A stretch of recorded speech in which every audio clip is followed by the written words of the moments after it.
dimanche 4 septembre 2022, amis internautes, bonjour, bienvenue sur votre émission hebdomadaire L'Invité. En ce jour, nous recevons pour vous Jules Léandre Kitty. Il est le porte-parole de l'Union démocratique pour un Bénin nouveau, UDBN. Nous allons avec lui débattre pendant 26 minutes de l'actualité politique actuelle, surtout en ce qui concerne le positionnement actuel de l'UDBN, un parti qui vient de divorcer avec un autre. Jules Léandre, bonjour. Bonjour, cher ami Carlos. Comment allez-vous? Très bien, je me porte bien, comme vous le constatez. Comment se porte l'UDBN? L'UDBN se porte tout aussi bien, non sans difficulté, mais également fier de ses atouts, de ses forces, de ses opportunités et des capacités énormes de ses membres et de ses responsables à transcender toute situation pas facile, mais qui, pour nous, relève de la marche normale de toute organisation qui est appelée à vivre des moments de creux, de difficultés. Mais l'essentiel, c'est de faire un pas, puis deux, puis trois vers l'avant. C'est ça le développement. Donc l'UDBN se porte très bien parce que ses membres ont la tête sur les épaules et réfléchissent sérieusement à être des artisans de leur avenir politique et non des spectateurs passifs de cet avenir qui ne saurait être construit par une autre personne pour nous. Oui, vous l'avez dit, l'UDBN se porte bien, mais le mot difficulté a été, vous l'avez évoqué tout à l'heure, à quoi peuvent être liées les difficultés de l'UDBN en ce jour? Les difficultés ne sont pas synonymes pour nous, vous devez le sentir dans mes formulations, les difficultés ne sont pas synonymes pour nous d'impossibilité ou de peur à affronter l'avenir. Alors ces difficultés, c'est quoi? Vous comprenez, vous l'avez dit dans votre introduction, nous sortons d'un divorce avec le bloc républicain, vous ne l'avez pas nommé, c'est ce parti avec lequel l'UDBN a passé un accord de mise ensemble. Et ça, vous vous en souvenez, c'était le 16 octobre 2021 au siège du bloc républicain où, devant toute la presse béninoise, donc la communauté nationale et internationale, il y a eu un communiqué conjoint. Il y a eu d'abord l'accord qui a été signé entre les deux hauts responsables des deux formations politiques, à savoir Abdoulaye Biotchane, secrétaire général national du bloc républicain, et alors Claudine Fiavi-Prudencio, présidente du Haut Conseil de l'UDBN. Et puis cela a été assorti d'un communiqué conjoint dont une des phrases m'est restée en tête, c'est de savoir que les deux formations politiques s'engagent à appliquer strictement les clauses de l'accord de mise ensemble dans l'intérêt supérieur des militants. Alors 10 mois après, l'UDBN s'est rendu compte que nos partenaires d'en face n'avaient ni appliqué la moindre clause de cet accord et n'affichaient la moindre volonté de le faire, puisque pendant 10 mois, nous avons eu droit à un parfait dilatoire. Pendant 10 mois, nous avons eu droit à des dribbles politiques à peine voilés, parce que j'ai coutume de dire, quand vous voulez tromper quelqu'un, assurez-vous qu'il ne sait pas que vous voulez le tromper, sinon c'est vous qui êtes en danger. Alors donc plusieurs relances pour dire, mais ce n'est pas ce que nous avons retenu. Le minimum, pour ne pas faire donc du fétichisme autour de ce que je suis en train de dire, le minimum, eh bien, c'est que par exemple, les militants de l'UDBN, qui sont dans les coordinations, puissent être formellement intégrés dans les structures décentralisées du bloc républicain. Pour qu'on se sente ensemble, n'est-ce pas? Tout à fait. Ensuite, que les organisations de masse, à savoir l'organisation de la jeunesse au niveau de l'UDBN et puis l'organisation de la jeunesse au niveau du bloc républicain, l'union des femmes au niveau de l'UDBN et l'organisation des femmes au niveau du bloc républicain. On devrait les mettre également ensemble. Il y a des organes techniques dans lesquels on devrait mettre des militants UDBN. C'était même prévu qu'au niveau même départemental, il y ait des mises ensemble. C'était prévu qu'il y ait même, qu'on coopte même des membres de l'UDBN pour participer donc aux réunions du bureau politique du bloc républicain en attendant un congrès formel. Mais tout cela n'a pas été fait. au bout de 10 mois et après plusieurs relances, qu'est-ce qui se passe? Pour des gens qui ne refusent pas de réfléchir, qu'est-ce qu'ils font? On a déposé le comité de suivi au niveau de l'UDBN, présidé par le bâtonnier Cyril Dikui, qui quand même est quelqu'un qui ne badine pas avec les questions d'engagement pris, a signé une lettre de suspension de participation de l'UDBN à cet accord-là, et ceci après avis favorable du bureau politique, avis du bureau politique qui a été même motivé par des rapports qui ont été formellement déposés par les coordonnateurs départementaux et de circonscriptions électorales de l'UDBN et qui ont signé formellement qu'ils sont marginalisés sur le terrain, ils sont méprisés, ils ne sont pas acceptés par les coordinations du bloc républicain. Et donc, cela étant, la suspension qu'on a déposée, naturellement, on s'attendait à une réaction responsable, responsable de la part de nos partenaires. Mais à quoi on a eu droit? À un lynchage médiatique systématique de l'UDBN et de ses responsables. On disait, mais écoutez, on en a cure de leur jérémiade. On disait que l'UDBN n'existe plus, c'est radié, on ne devrait plus parler. C'est justement là la question qui se pose actuellement. Parce qu'avant que l'UDBN n'adhère au bloc républicain, il y a beaucoup de choses ont été faites. Et aujourd'hui, est-ce que l'UDBN a encore une existence légale? D'accord. Monsieur, je vais vous répondre, et ça frontalement. Je souhaite que, pour une énième fois, les internautes comprendre quand même ce qui se passe réellement. Non, je peux vous affirmer, droit dans les yeux, que l'UDBN, l'Union démocratique pour un Bénin nouveau, existe encore bel et bien, a encore une existence juridique. Et vous savez qu'il y a un département ministériel dans notre pays qui peut être la source A1, la source la plus crédible pour donner la liste des partis politiques existants. Tout à fait. Il s'agit du ministère de l'Intérieur, de la Sécurité publique. Ce ministère a donné acte à l'UDBN de ce que notre parti existe encore régulièrement. Après la fusion avec le Bloc républicain? Je dis, il n'a pas été question de fusion avec le Bloc républicain. Et je vous dis pourquoi. Appelez-nous le contexte. Je vous dis pourquoi. Pendant que nous étions en train de faire les négociations, et j'ai envie de vous souffler que j'ai été de ces négociations-là du début jusqu'à la fin. Donc je suis témoin oculaire de ça. Les premiers à dire que leurs tests fondamentaux ne prévoient pas un mécanisme de fusion entre deux formations politiques, ce sont les dirigeants du Bloc républicain. Et ce que je dis là, je le répète une énième fois, je défie tous les responsables du Bloc républicain de venir me dire le contraire. C'est eux qui ont dit, pas possible de faire fusion. Donc il n'y a pas eu fusion, c'était une alliance alors? Non, pas une alliance. Parce que qu'est-ce qui se passait avec les alliances avant? Vous avez deux partis politiques régulièrement enregistrés. À l'approche d'une échéance électorale, ils s'entendent pour créer une alliance à laquelle ils donnent un nom, différent de la formation des noms des deux formations politiques. Ils n'ont pas besoin d'aller au ministère de l'Intérieur. Ils vont aux élections, ils ont des élus, et chaque parti retrouve son autonomie. Puis ça continue. Alors ici, il a été question de quoi?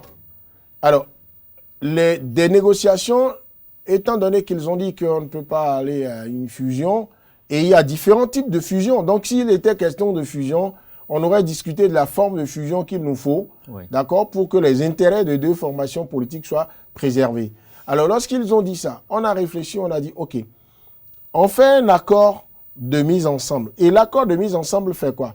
On accepte d'utiliser ce que j'appelle le véhicule bloc républicain. On aurait pu dire bloc républicain, nouvelle formule, tout ce qu'on veut. Mais on utilise le véhicule bloc républicain. Mais on signe un accord avec des clauses à l'intérieur qui permettent aux militants de l'UDBN, aux responsables de l'UDBN, qui sont venus donc en bloc, d'accord, de voir les valeurs défendues et incarnées par l'UDBN être respectées. Par exemple, déjà au début, lorsque nous faisions la veille du 16 octobre 2021, le congrès au cours duquel nous avons officiellement annoncé à l'opinion publique nationale et internationale que nous avons décidé donc d'aller ensemble avec le Bloc républicain. La présidente du Haut Conseil de l'UDBN disait déjà en ce niveau, puisque l'UDBN, c'est d'abord la priorité aux femmes et aux jeunes, et dans les tests du Bloc républicain, c'était 30% de femmes dans les organes du bloc républicain, la présidente disait, avec l'arrivée de l'UDBN, on doit passer à 60%. C'est une manière de dire, les valeurs que nous incarnons, ces valeurs, nous devons impacter le bloc républicain avec. La place qu'on doit donner aux jeunes. Et le premier responsable du bloc républicain aussi avait pris l'engagement le jour-là de dire, ce sera fait. Bon, ça c'est des engagements qui ont été pris. Mais dans l'accord qui a été signé précisément, il y a ces clauses-là qui sont là. Et les deux formations devraient donc aller à l'application de ces clauses-là pour devenir un ensemble homogène. Oui. Lorsqu'on serait devenu un ensemble homogène, et donc les militants UDBN dans le BR ne se sentiraient plus autre chose que BR, on envisagerait alors la disparition juridique de l'UDBN pour que nous continuions. Parce que ce que les gens ne voient pas... Donc, visiblement, c'est l'intégration qui a posé problème et qui fait qu'aujourd'hui, vous êtes obligé de divorcer. L'intégration n'a pas posé problème. L'intégration n'a pas été faite. Okay.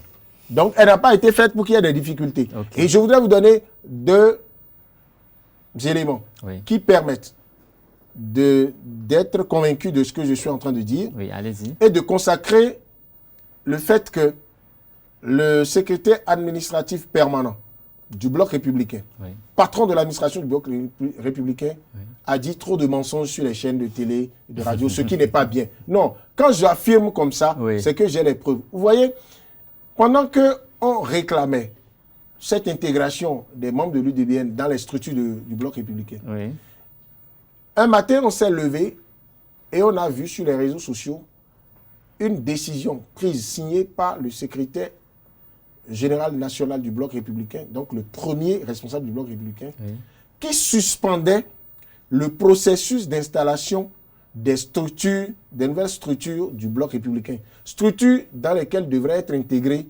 l'UDBN, unilatéralement, sans que nous, on ne soit informés.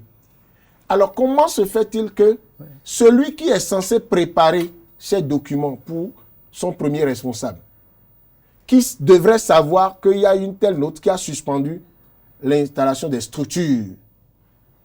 Du coup, les membres de l'UDBN n'ont pas été intégrés. Comment se fait-il que celui-là peut venir dire à la place publique que le processus était en cours normalement, les intégrations se faisaient et que c'est le calendrier qui a posé le problème?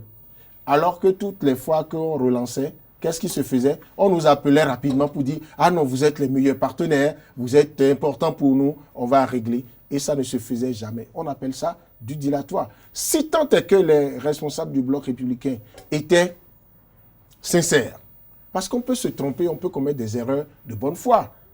On peut prendre des engagements et avoir des difficultés. Mais s'ils étaient de bonne foi, quand vos partenaires qui ne sont pas satisfaits, vis-à-vis desquels vous n'appliquez pas les clauses de votre accord, quand ils vous écrivent une lettre de suspension, ce qui signifie arrêt momentané de l'accord, de participation à cet accord-là. Mais est-ce qu'il y a une démarche préalable avant que cette note-là ne soit... Je vous ai dit pendant 10 mois. C'est-à-dire que quand on a signé l'accord là... Quelles sont ces démarches que vous avez quand on a signé l'accord et on a commencé à faire des réunions ensemble, parce qu'il y a un comité mixte qui a été mis en place. Il y avait 5 personnes du côté de l'UDBN, 5 personnes du côté du bloc républicain. Je fais partie de ces 5 personnes désignées au niveau de l'UDBN. Là encore, nos réunions, là, ça ne donnait pas du concret, on ne bougeait pas. Et il y avait des messages qui étaient envoyés à la présidente du comité de suivi mixte, Madame Sophia Touchanou. Vous constatez que j'appelle des noms. Et elle peut vous dire aujourd'hui comment elle a été dépassée par les événements et elle a dû vraiment abandonner. Et après, le ministre Kassa est venu à la rescousse, qui n'était pas membre du comité. Parce qu'on n'avait pas de résultats. Et chaque fois que nous, on menaçait de claquer la porte, on nous appelait à une réunion urgente pour dire, bon voilà, non, attendez, c'est des questions de calendrier, ça va se régler. Comment vous pouvez signer un accord avec des gens responsables comme vous et 10 mois après, vous n'avez rien appliqué? Ce n'est pas normal. Et donc, après ça, pendant ces 10 mois-là, on a relancé N fois, c'est ce que je vous dis. Non, mais est-ce qu'aujourd'hui, vos militants savent exactement ce qui s'est passé? Est-ce que vos militants peuvent comprendre le discours que vous tenez aujourd'hui au sujet de ce divorce qui a eu lieu? Ces militants de l'UDBN ont compris ce discours avant nous. responsable. Vous savez pourquoi? Non. Je viens de vous dire tout à l'heure que la démarche de l'UDBN a été progressive. Les relances qui étaient faites par le comité de suivi côté UDBN en direction des responsables du Bloc républicain sans suite, lorsqu'on a constaté que ça ne donnait pas de résultats, même des comptes rendus ont été faits à la présidente du Haut Conseil de l'UDBN, qui, malgré ses occupations ailleurs, a fait des démarches en direction des hauts responsables du Bloc républicain pour que le problème soit réglé. Ça n'a pas eu de résultat.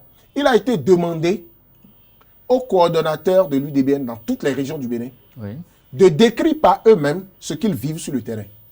Par exemple, quand les coordonnateurs, nos militants nous disent qu'ils sont dans des localités où il y a des activités Bloc républicain, et ce sont des membres d'autres formations politiques qui leur disent « mais ton parti organise telle chose » et ils sont surpris. Et quand ils abordent les représentants du Bloc républicain dans ces régions, ces gens-là leur disent oh, vous êtes du sel déjà dissous dans l'eau, on vous a déjà acheté, on vous a phagocyté, vous ne représentez rien. Et puis, quand les nagues, il y a quelques rares régions, quelques rares communes où vous avez des gens où des éléments de l'UDBN ont été humains, ont discuté avec les nôtres. Mais lorsque vous avez 99% qui n'est pas satisfait, vous ne pouvez pas dire que vous avez satisfaction. Alors, c'est sur la base de ces rapports-là, qui sont presque tous salés par rapport au Bloc républicain, où les militants disaient on n'est pas considéré, on pense que cet accord-là, c'est un marché de dupes. Alors, sur cette base, le comité de suivi a requis l'avis du bureau politique, qui lui a dit, si les coordonnateurs, si les militants qui sont sur le terrain, puisque c'est les militants qui font un parti politique, un leader ne vaut rien sans les militants. Si eux, ils disent qu'ils ne se retrouvent pas dans l'accord, il faut au moins notifier formellement par lettre déposée au secrétariat administratif permanent, donc adressée au secrétaire général national, par voie d'huissier, que nous arrêtons, nous mettons le pied sur le frein pour voir clair, parce que nous devons défendre nos militants. C'est ce qui a été fait. Vous venez de dire que c'est vos militants qui vous ont alerté. Oui. Le problème est venu de vos militants. Mais aujourd'hui, les rumeurs annoncent quand même que certains de vos militants auraient déjà rejoint un autre parti politique, même avant votre rupture. Non, je vais vous expliquer ce qui s'est passé et qui relève du comportement peu responsable de nos partenaires et ces comportements qui ne sont pas de nature à faire du bien pour la santé de la réforme du système partisan, ces comportements qui ne sont pas de nature, qu'on ne devrait pas prendre du plaisir à répéter pour la jeune génération d'acteurs politiques. Qu'est-ce qui s'est passé? Pendant qu'on a déposé la lettre de suspension, au lieu d'avoir une démarche responsable qui consiste à interpeller les responsables de l'UDBN pour dire « Ah, vous avez déposé une lettre du genre, qu'est-ce qu'il en est ? Vous n'êtes pas satisfait, voici ce que nous voulons faire. On discute, oui, nous pouvons encore respecter, non, nous ne pouvons plus respecter, on convient de ce qu'on ne peut plus continuer à être ensemble, ou bien on décide d'être ensemble et les clauses sont respectées. » Au lieu de faire ça, on n'a pas eu de réponse par rapport à cette lettre de suspension. On a commencé par voir sur les réseaux sociaux. D'abord, la cellule de communication du Bloc républicain a sorti un communiqué qui vilipende l'UDBN, qui présente l'UDBN comme une entité qui n'existe plus, qui ne devrait plus parler, qui présente l'UDBN comme des gens qui sont assoiffés de pouvoir, comme des gens qui sont mal à l'aise parce qu'on ne leur donne pas de pouvoir. Mais pourquoi vous avez signé que vous allez leur donner une parcelle de pouvoir? Attendez.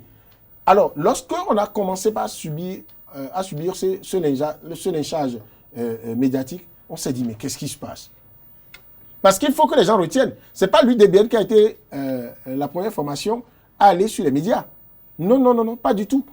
Et donc, comme on a commencé par subir le lynchage médiatique à coup de mensonges, allez, on est monté au créneau pour dire également, voici la preuve qu'ils n'ont pas respecté les clauses.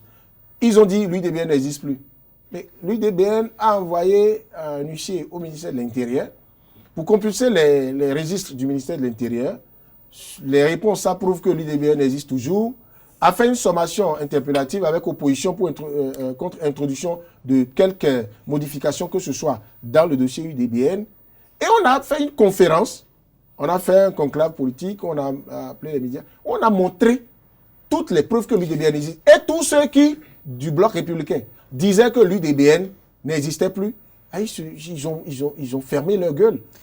Maintenant, les militants dont vous parlez, les militants dont vous parlez. Alors, sans discuter avec l'UDBN, Oui. le premier responsable du bloc républicain a démarré subitement une tournée nationale. Beaucoup de leaders sont sur le terrain. Pardon. Et qu'est-ce qu'ils font? Quand ils viennent dans une région, ils cherchent coûte que coûte à voir un militant de l'UDBN sur qui ils peuvent exercer une pression pour qu'il y ait au moins une personne qui dise « Moi, je reste au bloc républicain ». C'est un dommage politique. Non, mais attendez, d'accord, c'est un jeu politique. Non, mais ils ont fait une tournée nationale et aujourd'hui, l'UDBN dit qu'elle ira à la rencontre des militants à la base pour indiquer quand même la voie à suivre. Non, je vous en prie, c'est une autre étape. Je suis d'accord avec vous. Non, c'est une autre étape. Vous avez posé des questions par rapport au fait qu'on a dit que l'idée de séparation, d'accord, de suspension d'abord, puis de désengagement total et définitif de cet accord est venu des militants. Et vous dites, comment se fait-il qu'alors il y a des militants sur le terrain qui sont annoncés dans d'autres formations politiques? Non, les militants là, c'est pas ailleurs. Les militants là sont annoncés. Il y a quelques militants. Parfois, ils ne sont même pas militants. Il y a des zones, je vous donne l'exemple d'une zone au nord où la personne qui est allée faire après déclaration à la séance de la délégation du bloc républicain en tournée pour dire qu'il reste au bloc républicain, a fait partie des premières personnes, a dit sur la base des rapports que nous avons déposés, merci au comité de suivi UDBN d'avoir pris cette décision de suspension. Et la personne qui a réuni les gens pour aller après, à coup de je ne sais quoi, je ne préfère ne pas rentrer dans ce détail, est venue dire que elle reste au BR. Cette personne a écrit sur le forum des hauts responsables de l'UDBN. Franchement, avec cette décision de suspension de cet accord-là, tous les coordonnateurs, c'est de l'Atakura, tous les coordonnateurs UDBN de l'Atakura, des communes de l'Atakura, sont très heureux et sont allés prendre ensemble du tchoukoutou. Et elle dit, moi-même, je vais au moins bien dormir aujourd'hui. Ce que je vous dis, cher ami Carlos, j'ai ces messages que je peux vous montrer. Et ce n'est pas envoyé individuellement à quelqu'un. C'est dans un espace public. Ça veut dire que la personne est satisfaite. Mais si 2-3 jours après, cette même personne réunit les gens pour dire après, j'ai vu qu'on ne peut pas suspendre, et est allé rejoindre, a pris son déplacement, est allé rejoindre la délégation du bloc républicain en tournée pour montrer que la base de l'UDBN ne suit pas la hiérarchie de l'UDBN, et allait faire déclaration. Qu'est-ce qu'on peut? Ça veut dire qu'il y a un problème qui se pose à cette personne au plan moral. Non, mais moi, écoutez, votre parti, c'est des militants. Et donc, les mouvements, sinon les faits et gestes des militants impactent forcément le parti. C'est pour ça que nous sommes obligés d'évoquer cette question-là. Non, dans un parti politique, entendons-nous très bien, dans un parti politique, chacun vient, comme dans toute entreprise. Là, vous êtes ici, vous êtes à Esaïe TV, vous êtes venus de divers horizons, n'est-ce pas? Vous êtes tous journalistes ou techniciens. Mais chacun vient aussi avec son éducation, non? Ça, c'est clair. Si vous promettez aux promoteurs de Esaïe TV de bien poser les questions, de faire montre de respect de la déontologie et des règles, si vous venez pour dire des conneries sur le plateau, qu'est-ce que lui peut faire de ça? Comment il peut imaginer que vous allez dire, vous jurez, vous êtes content d'être professionnel et après vous devenez peu professionnel. Donc, le militant ou la militante qui dit, voici, on est marginalisé, on est maltraité. Sauvez-nous. On prend la décision de suspension pour voir clair. Le militant, au lieu de se taire, dit merci beaucoup, bravo, c'est la décision que je voulais. Je voulais même prendre cette décision. Si 3 jours après, ce militant va se retrouver avec ceux qu'il dénonçait pour dire que lui reste avec eux, mais ça veut dire que quelque part, il y a quelque chose qui s'est passé après. Non, mais bon, peut-être que quelque chose s'est passé. Mais de toute façon, nous pouvons noter que la situation reste quand même confuse pour celui qui n'est pas de votre parti pour comprendre ce qui se passe. C'est les mêmes militants qui ont suscité, qui ont applaudi ces divorces, qui aujourd'hui, certains parmi eux, on les voit sous d'autres, en fait, avec les mêmes personnes qui vous ont conseillé de quitter. La situation n'est pas confuse lorsqu'elle est expliquée. Ce que je vous dis non, là, vous voulez que je vous dise le nom de la personne? Vous avez la possibilité, vous avez la possibilité de vérifier. Tout à Parce fait. que ce qu'on n'est pas sur ce dont on n'est pas sûr. Oui. On n'appelle pas des noms de personnes pour dire ça. Je viens de vous démontrer que des gens ont dit qu'ils ont respecté les clauses et je vous ai démontré que ce n'est pas respecté. Ensuite, le militant ou la militante qui a fait ça, d'accord? Oui. Je peux vous donner tous les détails. J'ai dit dans la Takura, Abou Koumbe, Madame Koumbeti, qui a applaudi la décision qui a été prise. Non, j'ai compris. Et son coordonnateur départemental a dit, mais qui ne comprend pas ce qu'elle est en train de faire. Et après, elle a voulu l'expliquer. On a vu qu'elle a reçu des pressions. Lorsque vous allez, par exemple, au cours de la tournée, lorsque le SGN du Bloc républicain s'est retrouvé dans la 17e circonscription électorale, par exemple, comme grand pour Atimé, comme s'il fallait nécessairement trouver des gens encore pour dire qu'il y a au moins un élément de l'UDBN qui n'est pas d'accord avec la hiérarchie. Alors, au lieu d'aller discuter avec ceux avec qui vous avez signé l'accord, eh bien, j'ai lu un reportage d'un média qui les accompagnait et qui, de façon assidue, leur faisait la com. Mais où on dit qu'ils ont réussi à maintenir les militaires UDBN de la 17e là, dans le BR. Et on ne voit personne parler au nom de l'UDBN. On regarde les images, on ne voit aucun élément de l'UDBN.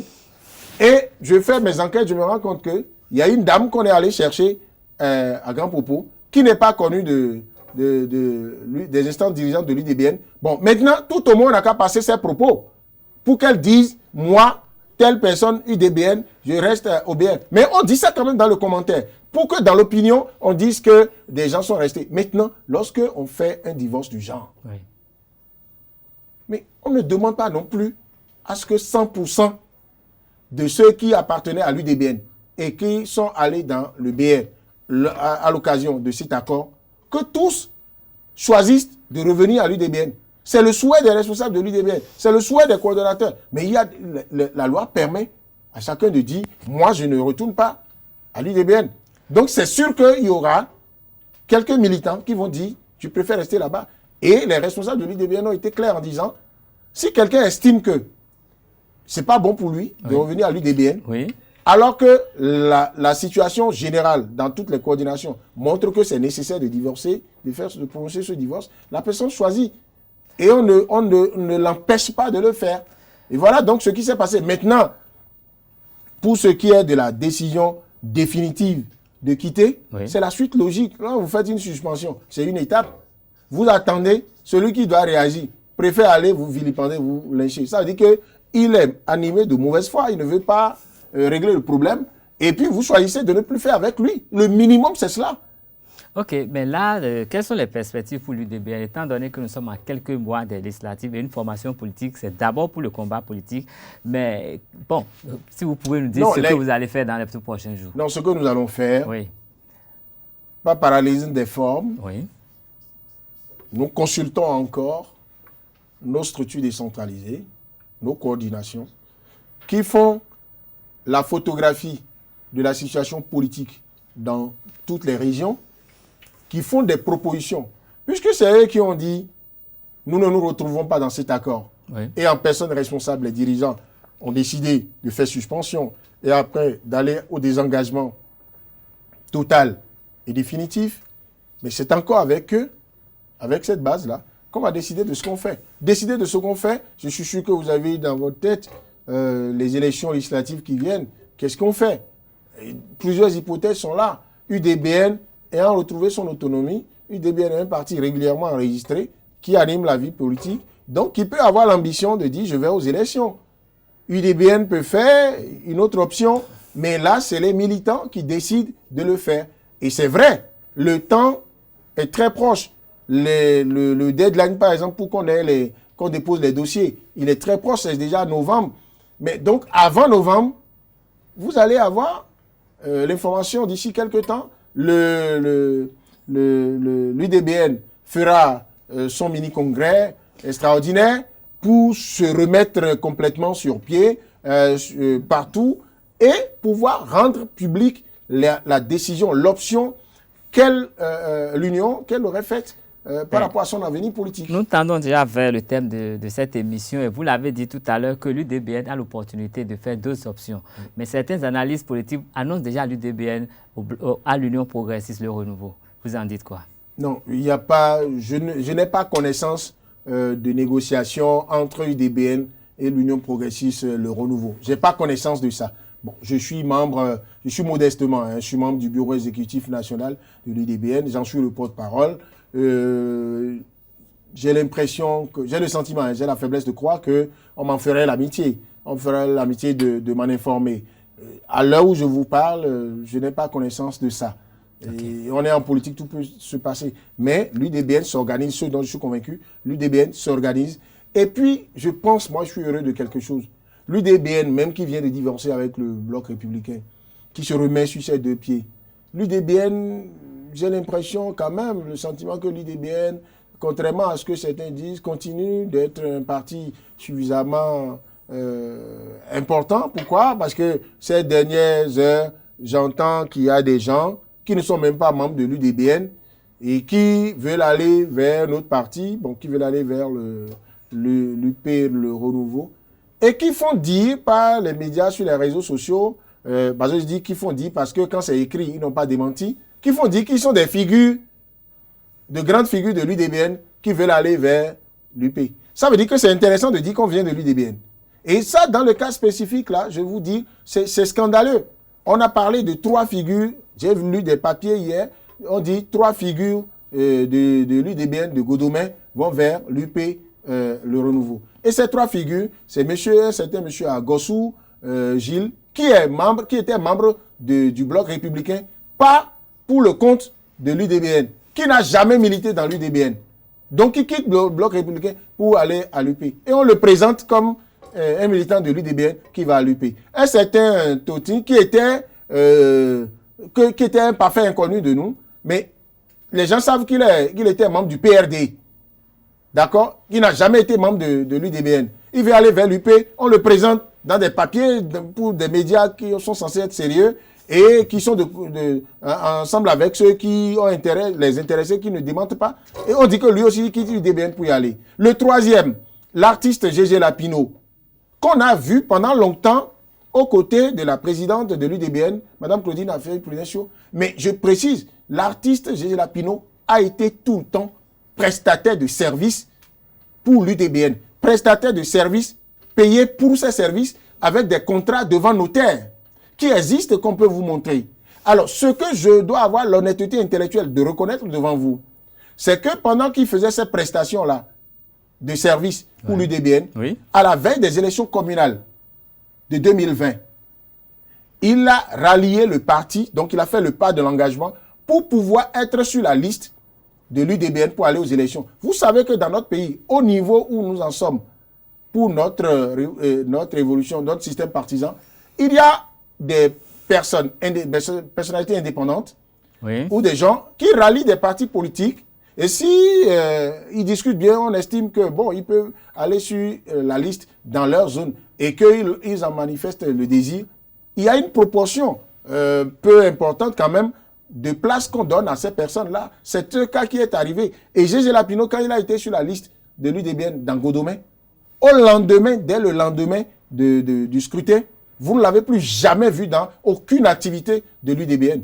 Est-ce qu'on peut présenter quelqu'un comme ça, même s'il était militant, on peut présenter quelqu'un comme ça, comme une grande figure de l'UDBN? Quand on utilise l'expression grande figure de l'UDBN, c'est que c'est quelqu'un qu'on voit régulièrement dans l'UDBN. C'est quelqu'un qu'on voit dans les activités de l'UDBN. Il y a eu des activités de l'UDBN dans Godomé, on ne l'a pas vu. Donc, et aujourd'hui, qu'il décide d'aller à l'UP, le Renouveau. Quand vous lisez les textes sur la réforme du système partisan, cher ami Carlos, je sais que vous les avez lus.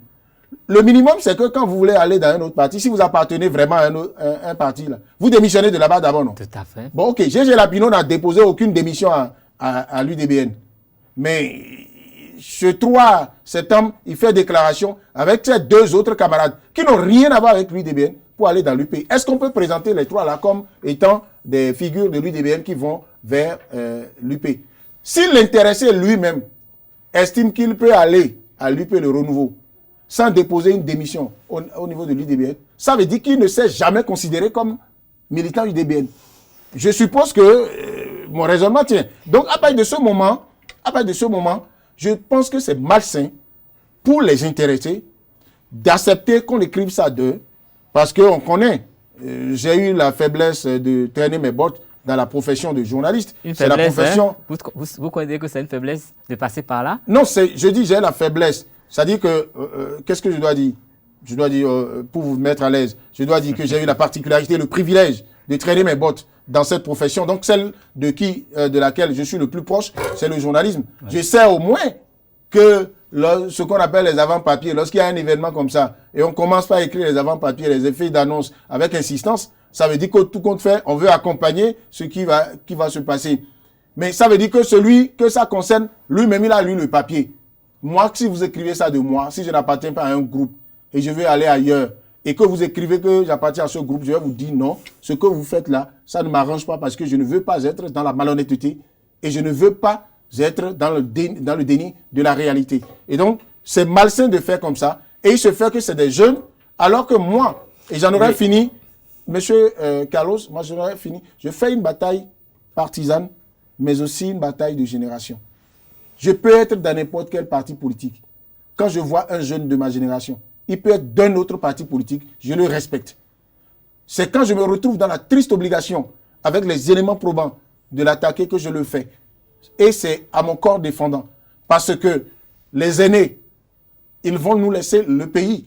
Il faut que nous donnions le bon exemple pour qu'on puisse tisser notre nouvelle corde au bout de l'ancienne, de ces douaniers-là. Donc pour moi, il est hors de question que tout le monde le retienne. Il n'y a pas 3 figures IDBN de Godomain qui vont vers UP, le renouveau. Il n'y a pas eu respect des accords, des clauses de l'accord signé avec le BR. Et donc l'UDBN a suivi la procédure normale, fait des relances. 10 mois durant, on a subi sans rien avoir. Après, on a fait suspension.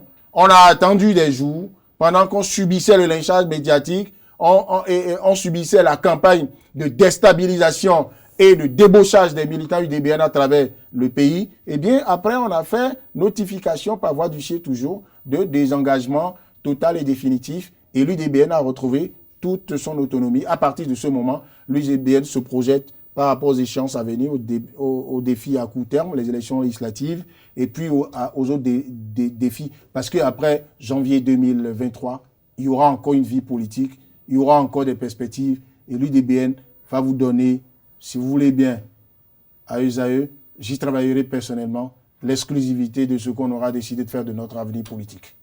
Merci de nous faire ce privilège. Vous êtes Jules Léandre Kiti, vous êtes le porte-parole de l'Union démocratique pour un Bénin nouveau.